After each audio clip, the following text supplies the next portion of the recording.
as somebody who studied economics, you did your PhD, I imagine you did that before Bitcoin arrived?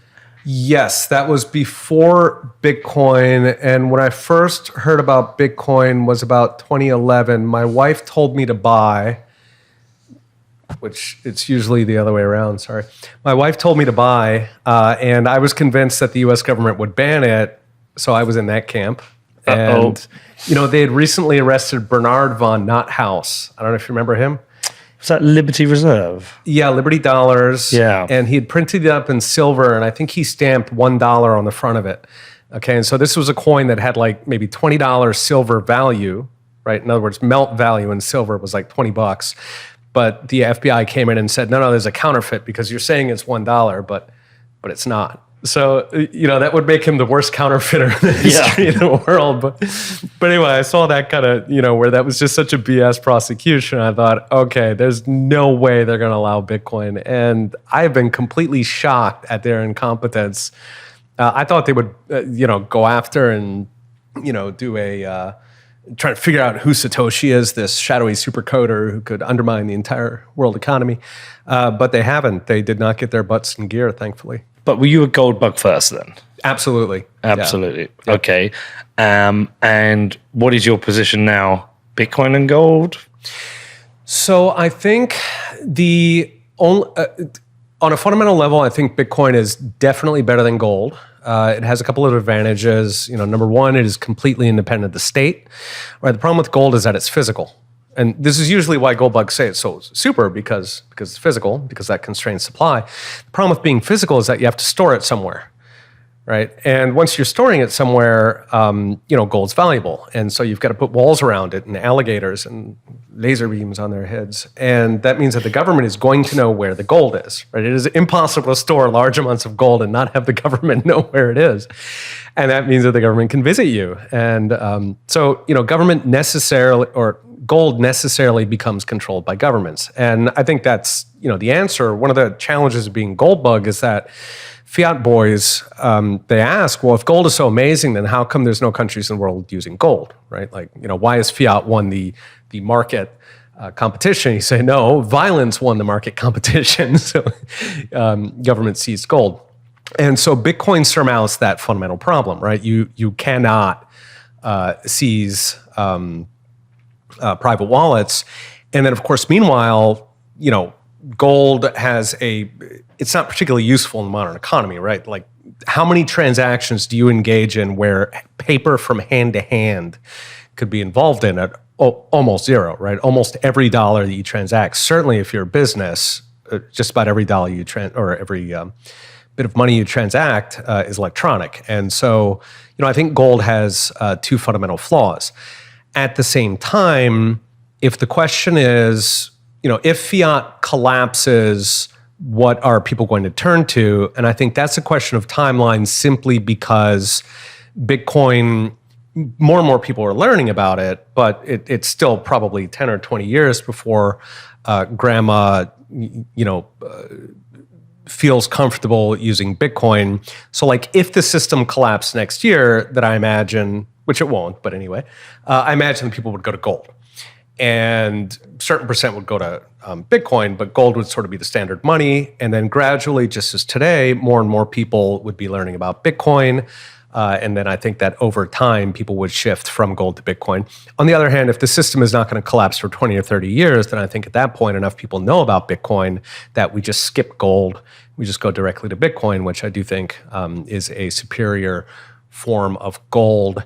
And, one of the big questions, I think, in Bitcoin is the technical, how do we teach more people about it?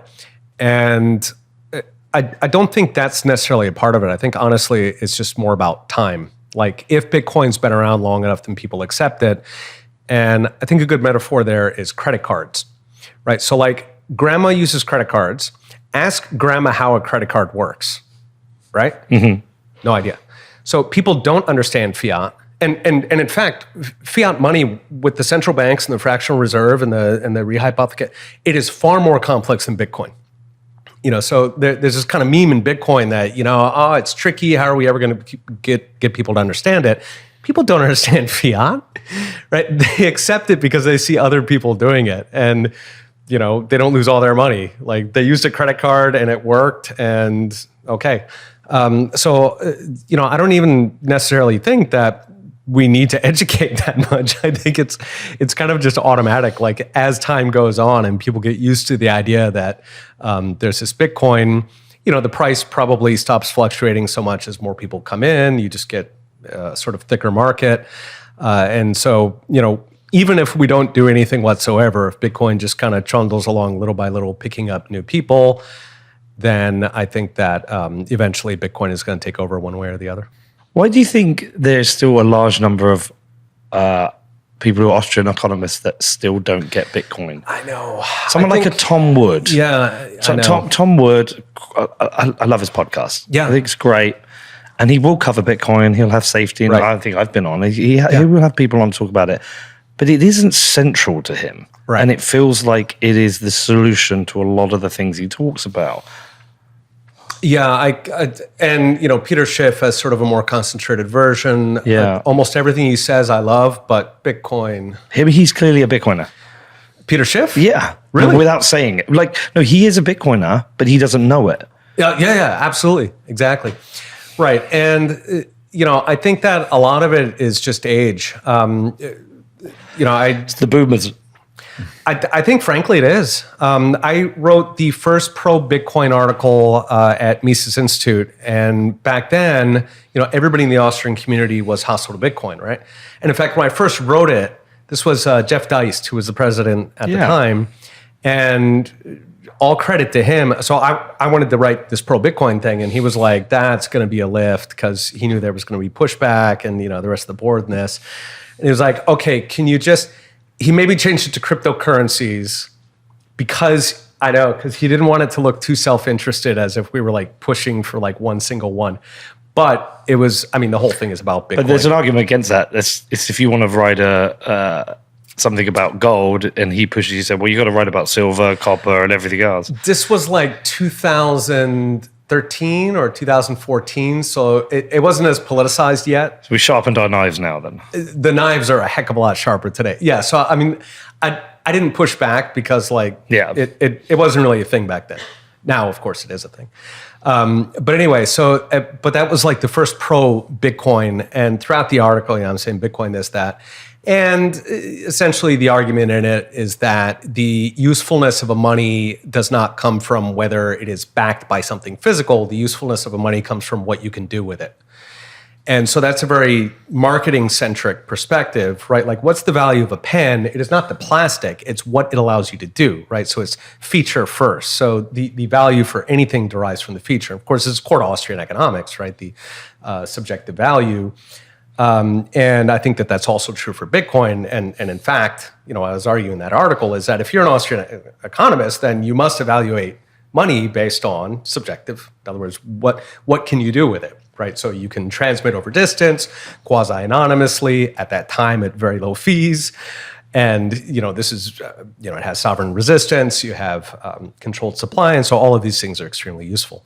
And the argument essentially is still true today. And I still think that, the sort of true Austrian money is Bitcoin for those reasons. It's a superior version of gold. But indeed, you've, I think, tried to orange pill a lot of older people who should be Bitcoiners, but are not yet. And honestly, there's an expression that science progresses funeral by funeral, and not to get too maudlin, but frankly, if they change their minds, then that's wonderful, but I'm not expecting too much. Do you have any doubts, any particular areas of Bitcoin that you have criticism for, doubts around, concerns? You think it's perfect? I think it's fantastic.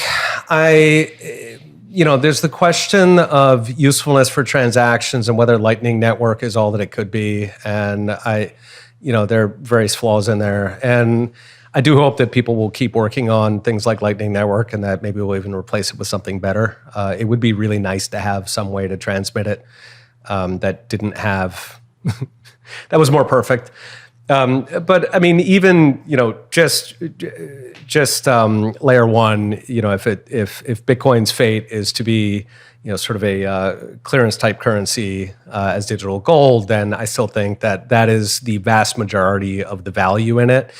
Throughout history, there have been a lot of periods where you've had bimetallism, where you had gold for the kind of underpinnings of the whole system, and then you had silver or copper that people were transacting day to day. If Bitcoin is that base layer, and then people are running around flipping tokens. When I say tokens, I mean like fiat currency or something. I think that's relatively harmless. So you could have fiat backed by Bitcoin? No, I mean, I think they would be completely separate.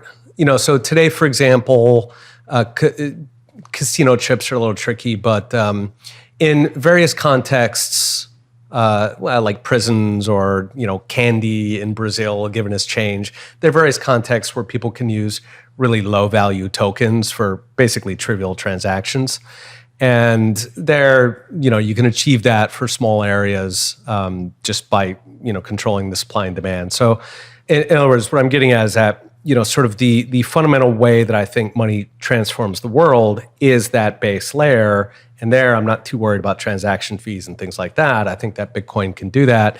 And then you could have some sort of layer on top of that, some sort of transaction layer that's using something else that, it could be fiat, it could be copper coins or something that is asset backed. I think that the value in that sort of transaction layer is actually quite a bit lower. So that could be different things. Most likely it would just be some representation of Bitcoin, maybe through an intermediary, so they would be trading sats and you would have to trust that intermediary, but those would be for relatively small amounts. And then for the large amounts, those would all be on the base layer. But I think that there is room for innovation on those sort of transmission tokens. But for me personally, anyway, that's also not very interesting. Like that isn't sort of the fundamental moving parts of the economy, where that base layer, if we go back to bimetallism, what was always represented by gold, that gold, I think that function can only be Bitcoin. And in terms of Bitcoin continuing to grow, if we move towards a hyper-Bitcoinized world, what are the implications of that you're most excited about? Do you see, is it ending central banking? Is it, naturally reducing the size of government, or is it everything? Yeah, I think those are probably the two biggest. It makes me, on the one hand, I hate talking about government. Mm-hmm. I honestly do. I despise government. I would love to never talk about government. And I sort of resent that I have to talk about it. So like to say that the most beautiful thing about Bitcoin is that it shrinks government, it sort of feels like you're vandalizing a beautiful work of art. Like government is not good enough for Bitcoin. But unfortunately, that's the world we live in. And, I do think that by displacing central banks, by therefore cutting off, what are the main channels that governments use to seize the people's resources, I think that you get a massive shrinkage of government that then leads to, I think, a whole lot of social benefits. I think, they have less control over education, less over quote unquote science. There are just a number of fields that I think improve. So I think that is the single biggest difference. I know that there are people who talk about the implications for time preferences, for example, and like Seyfedin. And honestly, I think that a lot of those effects probably have more to do with just government shrinking. If we look at, for example, the travesty of buildings in cities today compared to what governments used to build and what they build now, I think that really has a lot more to do with just government being independent of the people, no longer feeling like they actually have a client who they have to satisfy. Like in the old days, they had to make beautiful buildings because otherwise the people would say, what is this crap? And, they would get in trouble. But now, what do they care about trouble?